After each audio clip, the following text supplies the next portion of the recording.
Hello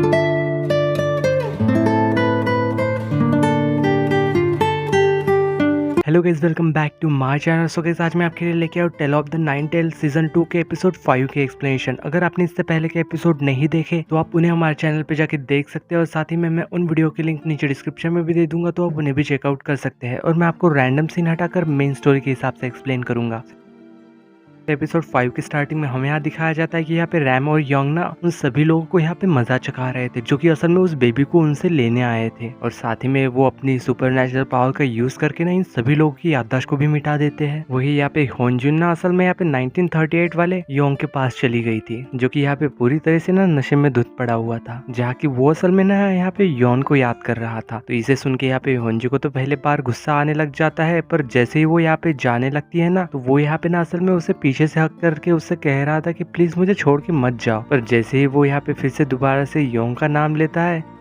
वोंजू को ना यहाँ पे फिर से बहुत ज्यादा गुस्सा आने लग जाता है, और वो यहाँ पे जोर से ना फ्लावर पॉट उसके सिर के ऊपर मार देती है, और वो वहां से चली जाती है। वही जब हमें यहाँ पे यूरी और सोंजू को दिखाया जाता है, जो कि यहाँ पे उससे ना वो शर्ट वापस मांग रही थी, लेकिन वो तो यहाँ पे उसे ना शर्ट वापस कर ही नहीं रहा था। वो यहाँ पे उसकी फोटो खींचते हुए उसे धमकी भी दे रही थी कि अगर तुमने ये शर्ट मुझे वापस नहीं की तो मैं ये सारी फोटो ना मीडिया में डाल दूंगी, और कहूंगी कि तुम ना एक चोर हो और तुमने मेरे घर में चोरी की थी। और इसी चक्कर में ना यहाँ पे उनकी झड़प हो जाती है, तो इसी वजह से उसके शर्ट के सारे ही बटन टूट जाते हैं। तो उसकी यहाँ पे पूरी बॉडी देख के ना तो यहाँ पे यूरी ना काफी शॉक हो गई थी। वही इधर हमें इन दोनों को दिखाया जाता है, जहाँ पे योंग ना असल में ये सोच रहा था कि आखिरकार वो चीफ ऑफिसर उसके आदमी यहाँ पे इस बेबी को लेने के लिए क्यों आए थे। और जैसे ही यहाँ पे फिर कुछ देर बाद रैम ना उस बेबी के साथ कुछ छोटे मोटे ट्रिक्स करके उसे खुश करने की कोशिश कर रहा था, तो योंग ना काफी ज्यादा हैरान हो रहा था, और वो उससे कह रहा था कि इसका मतलब ये छोटी सी बच्ची फॉर्च्यून ऑफ गॉड है। वही इधर यहाँ पे चीफ ऑफिसर ना उसके लोगों की यहाँ पे काफी ज्यादा जम के ना धुलाई कर रहा था, क्योंकि असल में उन्हें ना जो कुछ भी हुआ था कुछ याद ही नहीं था, और वो तो ये भी नहीं जानते थे कि उसने ना असल में इन लोगों को उस बच्चे को लाने के लिए भेजा था। अभी यहाँ पे फिर से ना एक आदमी वहां आ जाता है, और उस बच्चे का पता उन लोगों को बता देता है, और उनसे कह रहा था कि वो ना होनजू के एक रेस्टोरेंट में है। और हमें यहाँ पे एक बात पता चलती है कि यहाँ पे ये जो ऑफिसर है ना वो एक देशद्रोही है, और वो यहाँ पे जापानीज सोल्जर के साथ मिला हुआ है, जो कि असल में गोल्ड माइन को ढूंढने की कोशिश कर रहे थे, यानी कि उन्हें लूटने की। और वही जब हम यहाँ पे योनजू को उसके सेक्रेटरी के साथ दिखाया जाता है, तो उसे भी यहाँ पे ना एक फ्लैशबैक से ये मालूम होता है कि उसने ना एक बार एक डॉग की जान बचाई हुई थी, जो कि और कोई नहीं बल्कि यहाँ पे वो ना असल में उसका सेक्रेटरी ही था। और इसलिए वो यहाँ पे सेक्रेटरी उससे कह रहा था कि मैं ना आपके लिए अपनी जान भी दे सकता हूँ। और वही यार जब दिखाया जाता है कि उसी यहाँ पे ऑफिसर ने ना गोल्ड चोरी करने के चक्कर में यहाँ पे सभी गाँव वालों को मार दिया था, जिन्हें की असल में मास्क मैन ने यानी कि मुनियोंग ने ना इन सभी गाँव वालों को सोना बांटा था। और इधर जब दिखाया जाता है कि यहाँ पे सोंजू ना असल में यूरी को लेके उस रेस्टोरेंट में वापिस आ चुका था, जो कि यहाँ पे वो उस बच्ची को देखने के बाद कह रहे थे कि क्या तुमने इससे भी चुरा लिया। और यहाँ पे योंग और रैम भी वही मौजूद थे, तो यहाँ पे योनजू ना उन सभी लोगों को बता देता है कि असल में यूरी भी ना सारी सच्चाई जानती है, और इसीलिए मैंने उसके साथ एक डील की है, यानी कि गोल्डन रूलर को छोड़ के ना उसे ना उसकी सारी ज्वेलरी वापस कर देंगे। वहीं जब दूसरी तरफ दिखाया जाता है कि वही चीफ ऑफिसर ना यहाँ पे होनजू से मिलने आया हुआ था, और वो यहाँ पे उसे उसी पुलिस ऑफिसर की डेड बॉडी दिखाते हुए उसे धमकी दे रहा था, जिसे कि होनजू ने मार दिया था। तो यहाँ पे वो होनजू के साथ ऐसी डील करने लग जाता है कि वो अगर उसे वो छोटी सी बच्ची लाके देगा तो वो यानी कि उस लड़की को दोस्त को छोड़ देगा, जिसके पीछे की असल में ये पुलिस ऑफिसर पड़ा हुआ था। तो इस वजह से यहाँ पे उसे ना चाहते हुए भी ना यहाँ पे सोते हुए रैम के पास जाके ना उस बच्ची को चुरा लेती है। जब यहाँ पे सोंजू उठ जाता है तो वो उस बच्चे को ना यहाँ पे चारों तरफ ढूंढ रहा था, पर उसे कहीं भी नहीं मिलती। और यहाँ पे फिर योनजू के सेक्रेटरी से योंग को ये बात पता चलती है कि अगर वो लोग यहाँ पे उस बच्चे को वापस चाहते हैं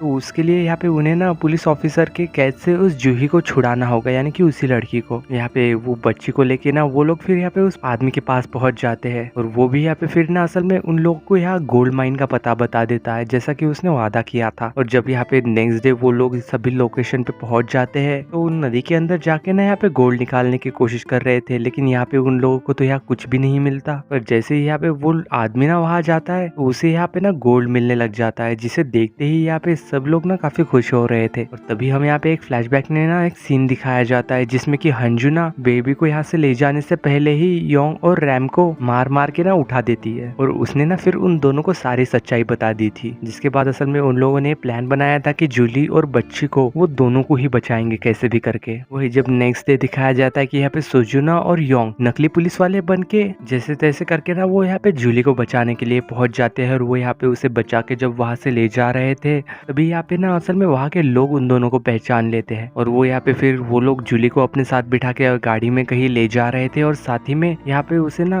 गलत तरीके से छूने की भी कोशिश कर रहे थे, जिससे कि यहाँ पे उस लड़की को तो बहुत ज्यादा गुस्सा आता है और वो यहाँ पे ना उन लोगों को मारने लग जाती है। तो हमें यहाँ पे पता चलता है कि ये और कोई नहीं बल्कि यहाँ योंग था उसके बेस में। वो यहाँ पे कह रहा था कि बाकी सब तो ठीक था लेकिन छूने वाली बात ना मुझे बिल्कुल भी पसंद नहीं आई और इसी वजह से गुस्से में उसने उन लोगों को पीट दिया था। इसके बाद वो यहाँ पे बाहर ना अपनी सुपर नेचुरल पावर से बाहर जाके बादलों की मदद से ना यहाँ पे चारों तरफ अंधेरा कर देता है, जिससे कि यहाँ पे योंजू ये समझ जाते हैं कि उन लोगों का प्लान ना असल में कामयाब हो चुका है, यानी कि जूली को बचाया जा चुका है और ये अब यहाँ पे उसे ना उस बच्ची को बचाना है। और जैसे ही फिर यहाँ पे वो पुलिस ऑफिसर उसके दोस्त यहाँ पे उस बच्ची को देखते हुए कह रहे थे कि अब हमें ना तुम्हारी कोई भी जरूरत नहीं, और वो जैसे ही यहाँ पे उसे मारने वाले थे पर वो बच्ची ना अचानक से यहाँ उड़ने लग जाती है, जो कि असल में वो बच्ची और कोई नहीं बल्कि रैम था। यहाँ पे फिर होंजू और रैम मिलके ना उन सबको यहाँ पे मजाक चखा देते हैं और असल में वो बच्ची ना किसी और ही के पास थी। तो ये असल में यहाँ पे योंग जब यहाँ पे उस बच्ची को लेने के लिए जाता है पर रास्ते में ना असल में उसे वही चीफ ऑफिसर मिल जाता है और उनकी बातों से हमें यहाँ पे ये पता चलता है कि ये चीफ ऑफिसर भी कोई नॉर्मल इंसान नहीं है। वो यहाँ पे वो आदमी असल में उस औरत के ऊपर हमला करने ही वाला था कि योंग उसे यहाँ पे बचा के ना उससे लड़ने लग जाता है। वो दोनों यहाँ पे काफी फाइट करते हैं लेकिन अचानक से ही यहाँ पे वो चीफ ऑफिसर ना बीच में ही गायब हो जाता है। और जब नेक्स्ट सीन में दिखाया जाता है कि वो बच्ची ना एकदम सही सलामत थी और उसके जाने का भी वक्त आ चुका था, ये सभी लोग ना उस बच्ची को लेके उस आदमी के पास चले गए थे और यहाँ पे सुजू तो काफी ज्यादा इमोशनल हो गया था। और असल में ये बेबी ना एक फॉर्चून गॉड थी और वो बच्ची को असल में वो वुडन हैट वाला आदमी ले जाता है और साथ ही में उन लोगों से ये भी कहता है कि मैं इस बेबी का असल में प्रोटेक्टर हूँ और इसका ख्याल रखूंगा और हमारे जाने का टाइम ना अब आ चुका है। पर साथ ही में वो जाते समय ना यहाँ पे वो डेथ और लाइफ का जो सिंबल होता है वो यहाँ पे ना योंग के हाथ पे लगा देता है। और वही जब हमें नेक्स्ट सीन में यहाँ पे मुयोंग को दिखाया जाता है तो यहाँ पे उसके भी हार्ट में ना अचानक से पेन होने लग जाता है, पता नहीं क्यों। पर जैसे ही वो यहाँ पे जब अपनी शर्ट हटाता है तो हमें यहाँ पता चलता है कि वो आधा इंसान है और आधा ना